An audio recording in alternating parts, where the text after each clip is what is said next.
शुक्रवार में जो अपडेट आया है उस अपडेट को लेके ये खबर आप देखना कि थंगसुको कोयला खदान हादसा क्यों हुआ, कैसे हुआ और कब हुआ, ये सारे हम जानकारी आप लोगों को देंगे। आए हम जानते हैं एक एक करके कि एक्चुअली मेघालय के ईस्ट जयंतिया हिल्स जिले से आए ये खबर पूरे देश को झकझोर देने वाली है। थंगसुको इलाका की एक अवैध कोयला खदान में हुई भीषण विस्फोट में अब तक 25 लोगों की मौत की पुष्टि हो चुकी है। यह मेघालय के इतिहास का सबसे घातक खदान हादसा माना जा रहा है। यह हादसा 5 फरवरी को ईस्ट जयंतिया हिल्स के थंगसुको क्षेत्रों में स्थित एक अवैध कोयला खदान में हुआ। शुरुआत में 18 शव निकाले गए थे लेकिन अभी बढ़ गया, लेकिन रेस्क्यू ऑपरेशन के दौरान अगले दिन और लोगों की मौत हुई, जिससे मृतकों की संख्या बढ़कर 25 हो गई। आइए हम जानते हैं कि ब्लास्ट कैसे हुआ। आसान शब्दों में समझिए, अधिकारियों के अनुसार यह विस्फोट खदान के अंदर विस्फोटक पदार्थों के इस्तेमाल से हुआ। उदाहरण से समझिए, कोयला खदानों में चट्टान तोड़ने के लिए कभी कभी विस्फोटक लगाए जाते हैं। अगर ये काम बिना सुरक्षा नियमों, वेंटिलेशन और बिना विशेषज्ञ निगरानी के किया जाए तो अंदर जमा गैस और विस्फोटक मिलकर एक भयानक धमाका कर सकते हैं, और उस दिन शायद ऐसा ही हुआ था। इसी तरह इस खदान में भी अवैध तरीके से विस्फोटक का इस्तेमाल किया गया, जिससे आग लगी और अंदर मौजूद मजदूर फंस गए।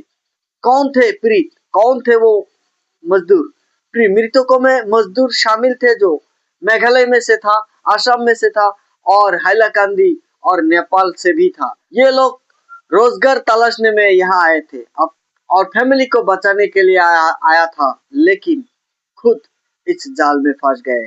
घायलों में से राजू तमांग और जमील अहमद की हालत गंभीर बनी हुई है, जबकि कुछ अन्य घायलों का इलाज निगरिम्स और अलग हॉस्पिटल में अभी तक चल रहा है। पता चला कि हादसे के बाद एनडीआरएफ, एसडीआरएफ, एसआरटी, बीएसएफ और स्थानीय प्रशासन ने संयुक्त रूप से रेस्क्यू ऑपरेशन चलाया था। एक खदान शाफ्ट से कुछ नहीं मिला, दूसरी और तीसरी शाफ्ट से शव निकाले गए। शुक्रवार को 4 और शव बरामद हुई है। इसके बाद अधिकारियों ने कहा कि अब ये सुनिश्चित किया जा रहा है कि अंदर कोई और फंसा ना हो। के लिए क्या कार्रवाई अभी क्या होगा? इसने इस मामले में 5 में से 2 खदान मालिकों को गिरफ्तार किया है। अभी तक पता लग गया है कि 5 में से 2 को गिरफ्तार किया गया है। दोनों को अदालत में पेश कर 3 दिन की पुलिस हिरासत में भेजा गया है।